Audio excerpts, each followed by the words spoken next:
Hey friends, I'm Joey with Marching by Montes. I'm a full-time marching arts designer based out of Wichita, Kansas, and I'm excited for this series of videos I'm calling Band Talks to finally make its way to the internet.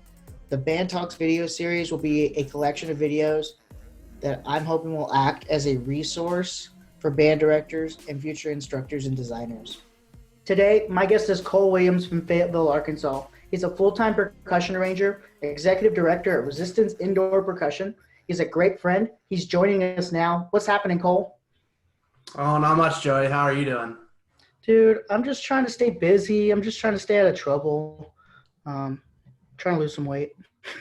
Yeah, I feel that last one, man. I feel that for sure. Dude, you know what? I really love the keto thing you're doing. I love that you post like keto-friendly recipes. I love, that you're sharing your process and your story with everybody. I think that's really, really cool. I am not strong enough to do keto. I feel I love bread. I love burgers. I love pizza. It is difficult for me. So like, kudos for making that happen. That's awesome. Um, No, so man. I'm sure people would rather see my food pictures than hear me talk about band all the time. So I figured, why not? why not do both? I mean, why? Porque no los dos? Um, You know I Cole, don't speak Spanish. was that Spanish? I don't speak it either. Cole has built a successful career as a percussion arranger through careful planning and providing high quality products consistently to his growing, my goodness, growing clientele base. Today, Cole is going to talk about how he did this and offer some helpful tips for young arrangers and designers. This is Band Talks.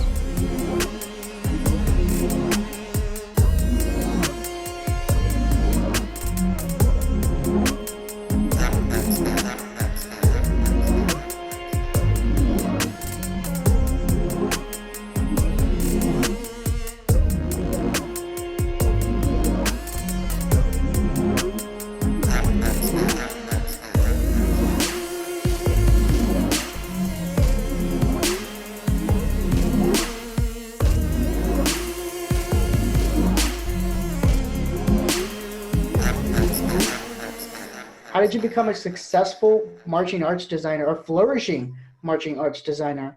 And what are some tips for those looking at this industry for possible career opportunities? I can share a little bit about how I got going, but really everyone's journey into this design process is completely different and unique, and there's no right or wrong way to do it. I think, though, my first year being a full-time designer was that second year of grad school.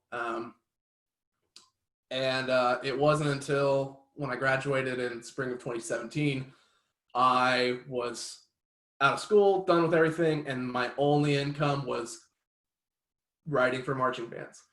And that year was super stressful. And every year around January, I would say, I've got to have this many clients to live. I've got to have this many. Otherwise, I'm going to have to do something else with my life. And it always looks really bleak in the fall. You're like, I don't know how many clients I'm going to have next year. And then I was fortunate that, it just kind of kept growing and growing. And I was able to kind of pick and choose clients that I wanted to work for rather than, just taking every gig that was thrown at me, because sometimes the gig is not right for you. And maybe you're not right for the gig. Sometimes that kind of goes both ways. That's a hard lesson to learn too. Yeah. And sometimes, you'll have friends that you've known forever that you work with, and you realize this is not a good working relationship, even though we're friends. And sometimes you'll have people that you've never met, and they're clients that are all online, and your only interaction with them is through email or phone calls. And sometimes they treat you like you're part of the family. So there's a different, experience for everyone in finding that out. But the biggest thing that I see from young designers that are wanting to get in the activity is they're trying to be perfect from day one. They're trying to emulate their favorite people in the activity, be it, if they're a visual person, they're trying to emulate Michael Gaines. If they're a wind ranger, they're trying to, be Ryan George, or these guys that have been around the activity for so long. And percussion arrangers, everyone's either wants to be like Mike Jackson and Kevin Shaw, or they want to be like John Mapes and Ian Grom. They're just they see this, maybe they've been in that section, maybe they had a lot of success in the indoor idiom or the outdoor idiom in playing in those ensembles. And so they immediately want to come back and put that into their repertoire. And I think that was the hardest lesson that I had to learn, was I can't be someone else in my writing. Absolutely. I remember there was a specific moment in the fall of 2016 when I had a client that was at, state marching band contest, and he's listening to some other groups, and he's like, "Oh, hey, did you write for this group and this group?" And I was like, "Yeah, I did." And he's like, "Oh, I could tell. It just sounds like you're writing." And at first I was kind of offended. And I kept thinking, well, what am I doing wrong? That my stuff sounds the same maybe, or, that everything I do is the same. But then I realized that anytime you listen or watch any kind of designer, you can tell that it's them if you study them enough. I can listen to any Paul Rennick group, and I can be like, that's Paul, or that's somebody that has studied with Paul. And I can say, oh, this person, that's clearly Mike Jackson's writing. That's clearly John Mapes' writing. And I realized that finding your own voice is the best thing you can do in the activity. So I was kind of, disappointed at first when I heard that, and I heard it a couple more times, and I was like, you know what? My groups are doing well. I shouldn't be ashamed of that. Finding your formula. Yeah, and I remember I had a falling out with the client in the fall of 2016, 2017 maybe. I had been writing there for a couple of years, and they were a close by rival of one of my schools. I got permission from the first school to work with the second school, and I said, I went to him first. I said, hey, listen, I don't want to do this if it's going to offend you guys. You guys were obviously my client first. And he said, man, you've got to do what you got to do to make a living. Absolutely go for it. And I was really fortunate for that. And I thought it was a really great scenario. One of the new client had kind of been beating the other one for a little bit. And they were at a contest one year, and the old client beat the new client. And those directors were not happy about that. So they went up in the press box, and they're talking about, oh, I can't believe that he would use the same synth sounds on them as us. And can you believe that he wrote that 3-note figure in their show as well? And, they were just kind of dogging on me, and they made the mistake of doing it around one of my clients. And so I got a phone call from them. And by the end of the day, I basically sent them an email saying, hey, I know this happened. This is not going to be a good working environment. You need to find someone else from now on. Yeah. And, that kind of, put me back a little bit, and I started reevaluating again, is what I'm doing the right thing? But then I just realized, that these guys were just bitter that the one contest of the year they lost to them. It was the first time all year, and they were just mad about it. Mm-hmm. And I had to learn to brush that off, because there's always going to be another gig. You're going to get fired from a client. I remember the first time getting fired, and I was like, whoa. And it wasn't even necessarily like a firing. It was like they just bought a stock show the next year and didn't hire me back. And, I remember, some friends saying, just wait till you get your first breakup. Wait till you get your first breakup. And, now that stuff just doesn't bother me. The fact of the matter is there are 50 states in this country. All of them have marching band. There is no reason to be upset when one gig ends, because there's always going to be another one. As long as you're doing what you're supposed to be doing and making the right choices for your groups and continuing to strive for your craft, there's always going to be that room. I've had people that have, tried to poach on my clients. They said, hey, I know you're working with Cole, but I think you should be working with me. And I don't like that. They're entitled to do that. I don't like that, because there are so many clients that we don't need to be poaching each other from the activity. Absolutely. I will never be upset if someone else gets a gig. The gig's going to happen whether you want it to or not. So if they pick someone else over you, maybe it's just not a right fit. Or maybe they'll pick that person and realize this wasn't a right decision, and you might hear from them in the future. I've had that happen a couple of times where, they were, deciding between me and another arranger, and they went the other route, and they used that arranger for a year or two. And then, a year later, they called me and they said, hey, we're really sorry about last year. We'd really like to bring you on. And so that's been just kind of a challenging aspect of this, is, learning these lessons that nothing can prepare you for. School can't prepare you for it. Your parents can't prepare you for it. Nothing you do, it's always going to be a hands-on skill and something that you're just constantly learning from. Absolutely, dude. I got my first fired moment, and I was like, I'm the worst drill writer in the world. I'm the worst designer. I should quit right now. Nobody wants to work with me. And then, you talked about having Wes Pendergrass, pull you in and say, hey, you think you're doing great stuff. Like, he did the same thing. He's like, no, man, you're not seeing the whole picture. You're not seeing the full scope. And, I think it's important for young instructors and young designers to know that that's going to happen, and it's not in your control at all. So the only thing you can do is control how you, react to that, or how you move forward, or how you, control the narrative through your quality of work. So I think it's really, really cool. I also think it's interesting. I didn't know that you didn't originally want to be a percussion arranger, that you were going the education track.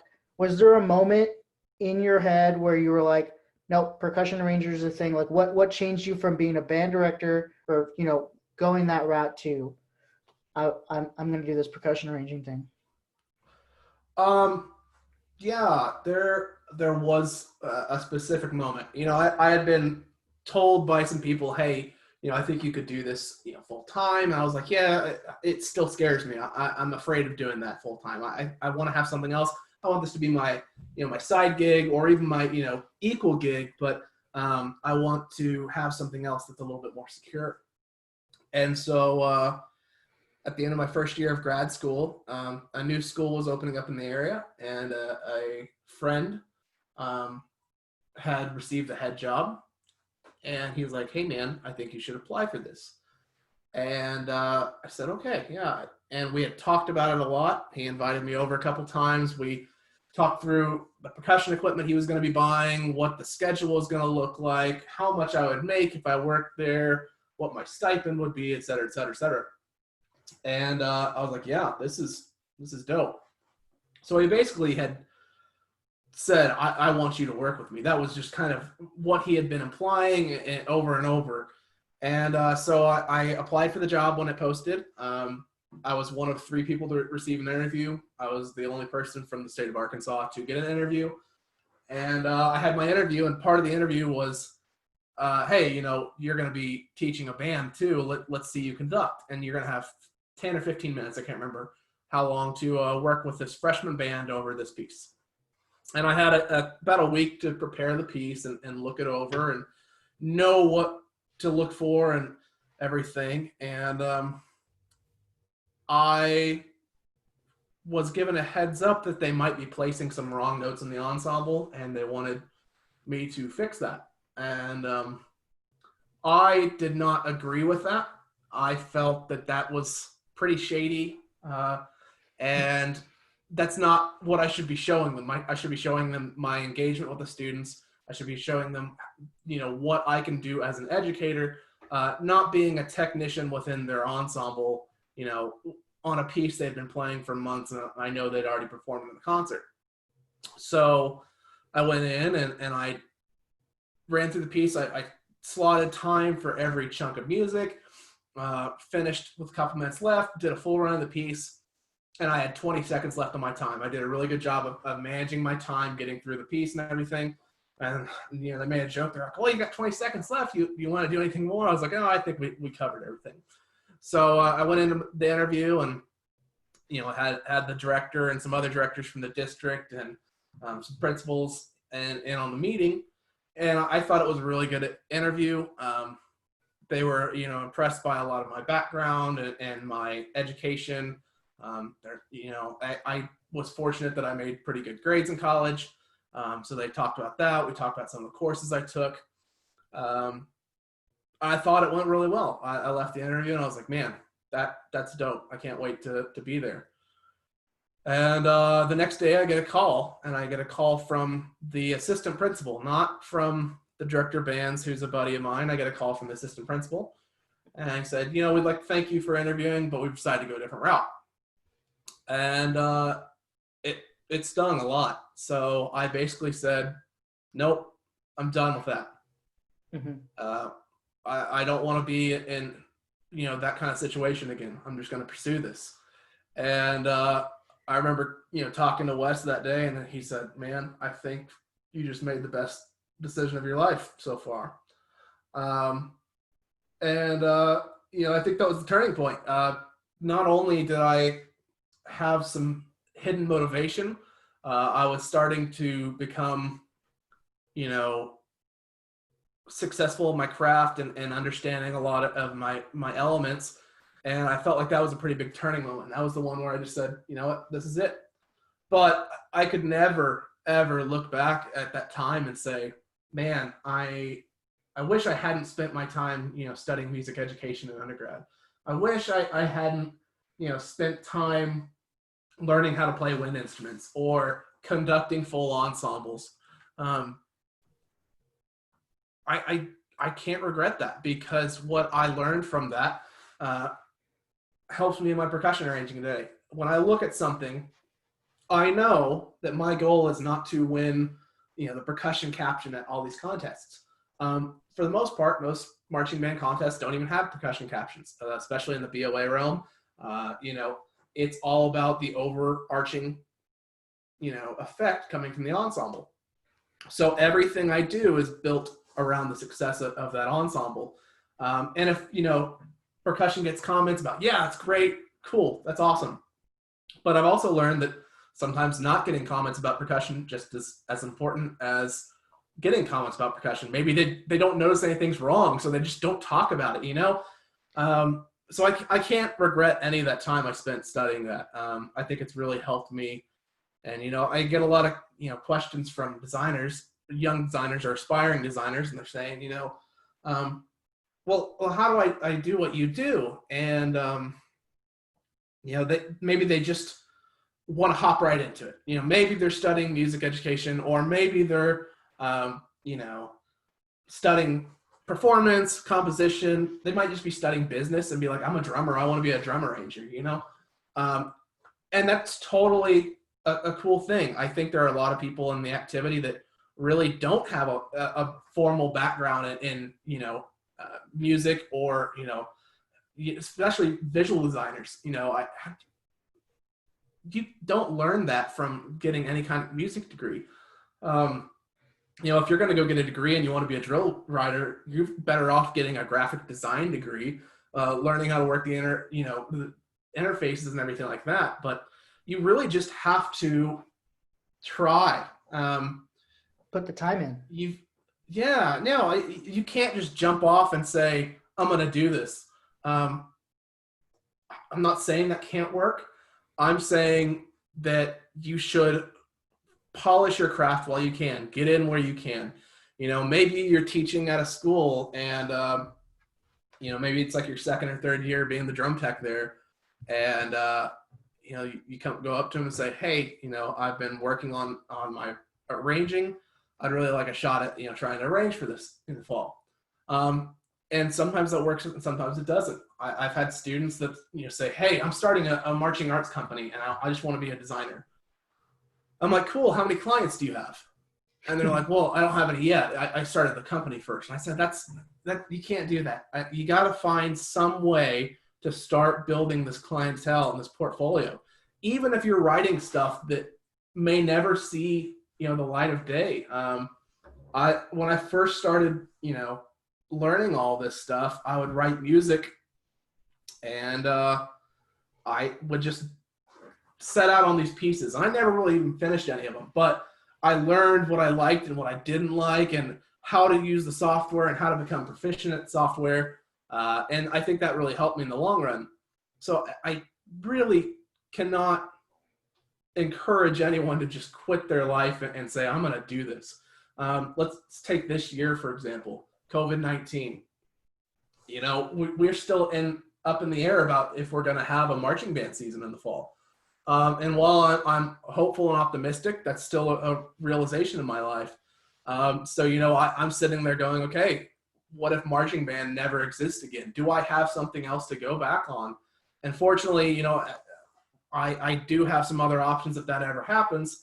But, you never know what's going to happen in those situations. And you've got to be thorough and prepared in your quest to become where you want to go. All the successful arrangers in the activity, all the successful visual designers, they didn't just start writing for a drum corps. They started working for a band with 20 kids in it. They started, working as somebody that's cleaning up files for someone else. It's just, you've got to find your way in, and you've got to just get your foot in the door. And then once it's there, you just can't let them shut it. You've got to keep opening the door for yourself. I really like that. I think that's I think it's important for people to hear that are trying to find an avenue in this industry. I think you and I had similar paths in becoming what we are, and as we continue to grow. I was a dancer for a while. I got to tour the world. I got to perform in front of all these people, but it just wasn't my passion. I switched my passion over to working on cars, and in working with cars, I had a lot of free time in the morning to go work with marching bands, and started working with some marching bands and realized that I really like working with marching bands. It's something I want to do for a living. But I also had this business that I had created already with a lot of clients, a lot of cars that I needed to work on. To make the shift over from working on cars to working on people's marching bands, I couldn't just make that switch. I couldn't just say, all right, tomorrow I'm stopping everything and I'm working on marching bands. I started rewriting people's drill. I started doing rewrites for groups I was working with. Then it got to, writing original drill for people. Then it became, what it is today, which I'm writing drill every single day. And I think you have a similar story, which you were upper management at Target. That was a really good job. It had a lot of great benefits. And you made that switch slowly to being an arranger. Did you make that plan? Was it something that was like an obvious, like, oh, I can't do this? Or was it just, oh, this is taking more and more time out of my day. I should commit more time to arranging? Well, I started working at Target when I was 16 years old. It was a part-time gig when I was in high school. And as I started college, I had to move away, about 45 minutes away. So I couldn't work there. But I'd always go back on holidays, on school breaks, on summer breaks, and I'd work a lot. It was a totally great job. I was really thankful for it, but I specifically remember the spring of 2015, I just graduated college and I was working full-time at Target because I needed to make money. I had nothing else to do. I had to pay rent. I had to do it. I wasn't really teaching percussion lessons at the time because I was in an area that was kind of new for me, and I had to, I didn't have the clients that I had back in college. And so I just said, I'm going back full-time to Target. And I worked there for 5 months straight, 40 hours a week. And a lot of times I would either work 5 a.m. to 2 p.m. and then maybe the next day I would work 5 p.m. till 2 a.m. I had a really crazy schedule, and it was really difficult. And I noticed that because I was starting to do so much more writing, I was sitting there and I'd just be exhausted. And I would have trouble focusing. I'd be like, well, I have my day off on Saturday, or I have my day off on Thursday. That's going to be a day for writing. But then you get there and you're tired. You know, you're exhausted. So I was lucky to know, okay, I'm going to go hop on tour in June with Cascades when I was teaching there. And I said, I'm going to work 5 months straight. And then hopefully I can save up enough money to where I can go on this tour. And you know, that was my last day of retail. And I popped up on my Facebook memories the other day, you know, last day of retail. And it was great, you know. They were great to me, but I couldn't do both at the same time. And so, yeah, it was a transitionary period, but you know, I had that transitionary period for 3 years. When you include grad school and everything like that, I was doing all these other things and still working on it. So it really wasn't until like 3 years of doing both things, you know, whatever they be it school or working at Target, whatever, I was doing something for 3 years straight where writing was not my full-time gig, but it was my full-time gig. And those years were exhausting. But, you know, summer of 2017 was my first summer not teaching drum corps. It was my first summer not being on tour with drum corps. It was my first since 2011. It was my first summer that I didn't have a job. I was just writing. And, you know, it was great. I'd wake up at, you know, 8 a.m., have some coffee, and by 9 a.m. I started writing. And I try to treat it like a 9-to-5 job. Obviously, it's not like that all the time. Sometimes you have deadlines, and you're like, I have to work until 4 o'clock in the morning so I can get this sent off. And that's a tough thing too, is treating this job like it is a real job. It will never be like a set schedule. You'll never work 9 to 5 and just truly be 9 to 5 only.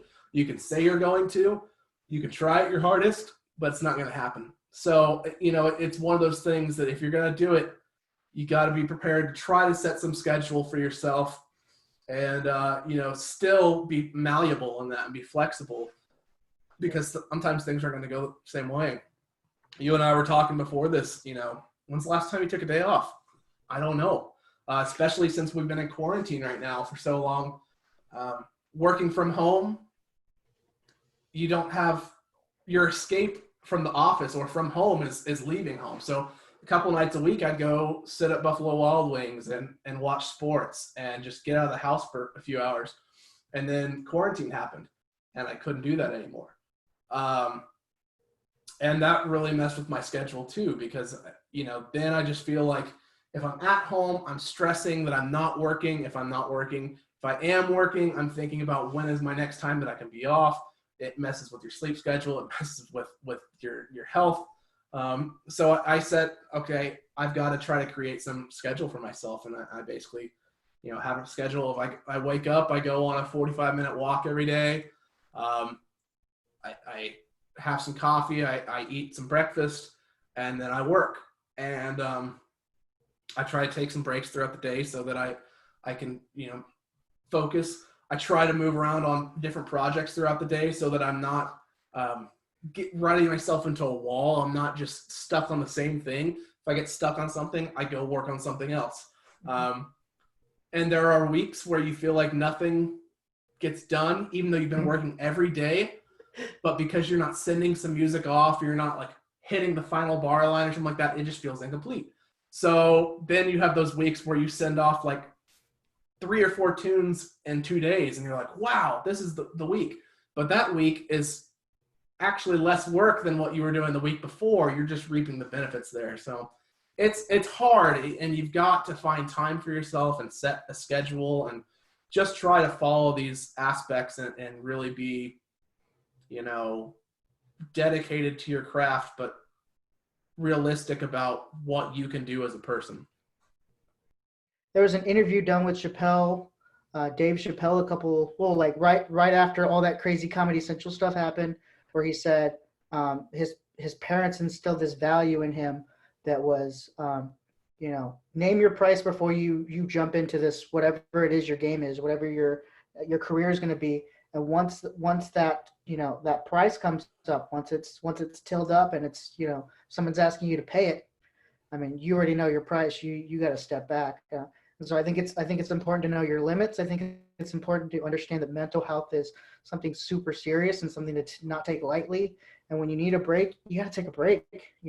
I think a lot of instructors and designers don't take breaks because they feel like they're supposed to grind all the time, and then they just end up flushed out. Yeah, no, and what you said about setting your own price too, that plays, in multiple ways. You can't sell yourself short in this activity.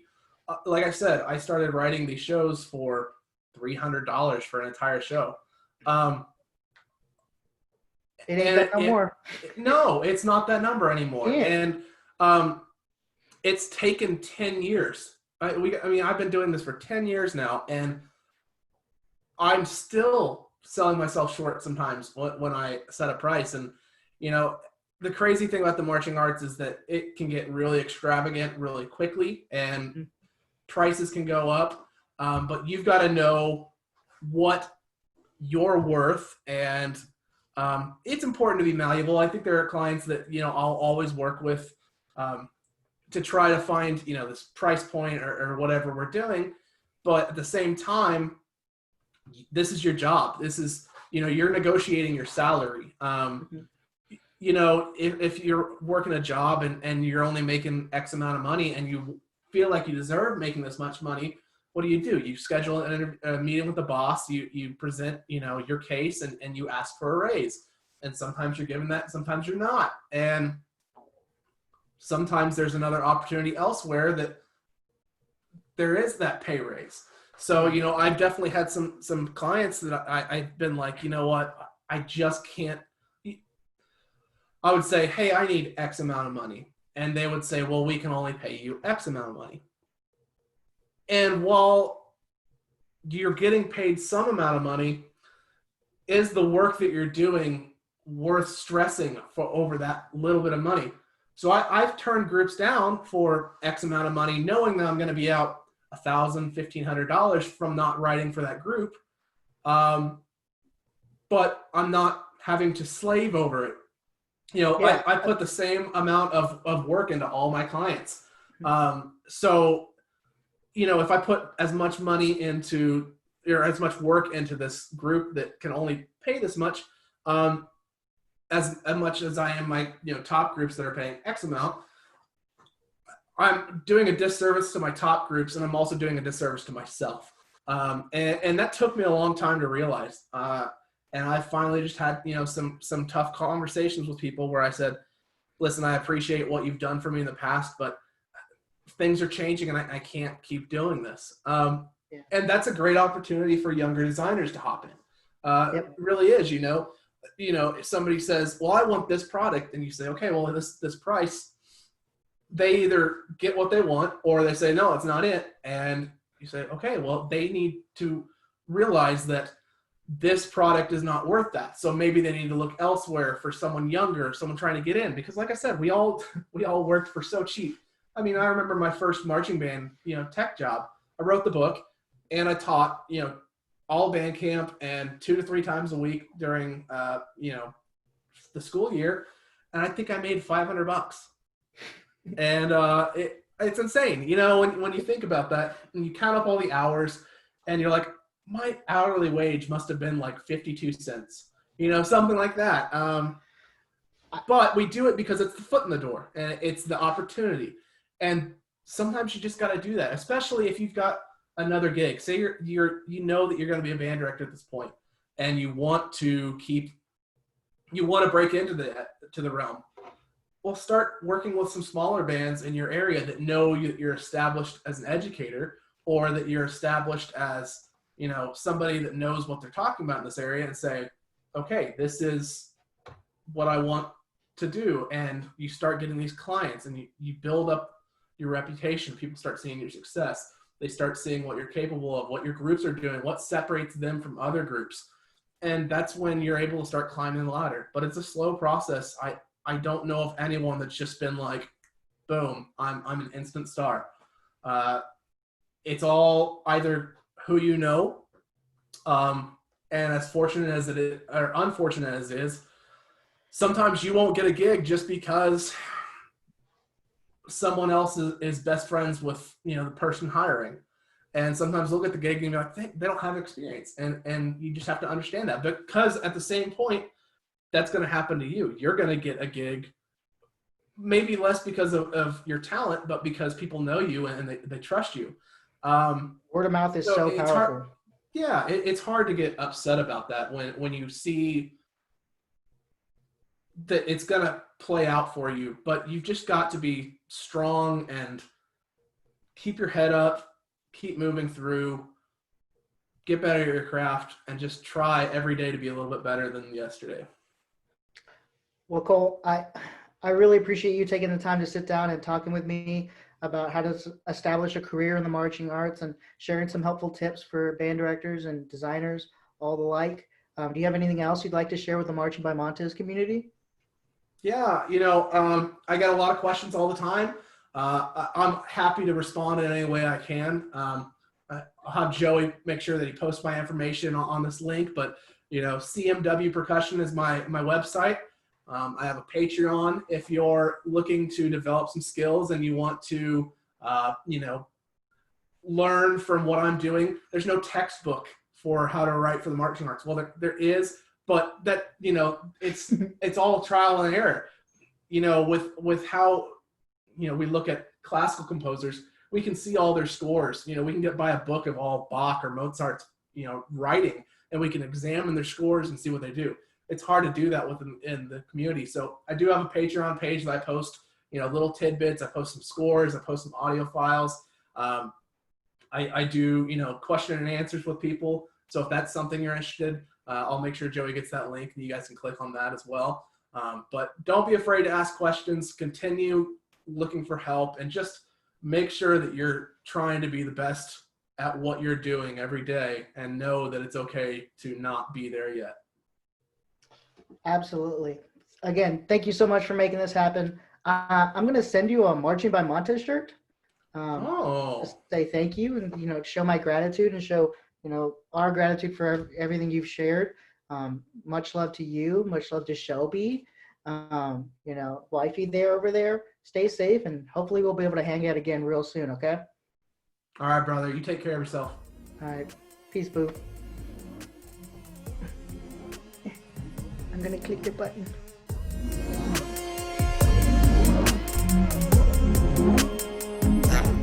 Thank you again to Cole for sharing his expertise and helpful tips. Please like, subscribe, follow, all that stuff. Comment any questions you may have about this subject, and maybe we'll do a follow-up video or even do a live stream with Cole where you can ask him your questions yourself if we have enough interest. Please comment who else we should have on the Band Talks video series, or what topics you'd be interested in hearing us cover. See you next time when our guest is another smart person. This has been Band Talks.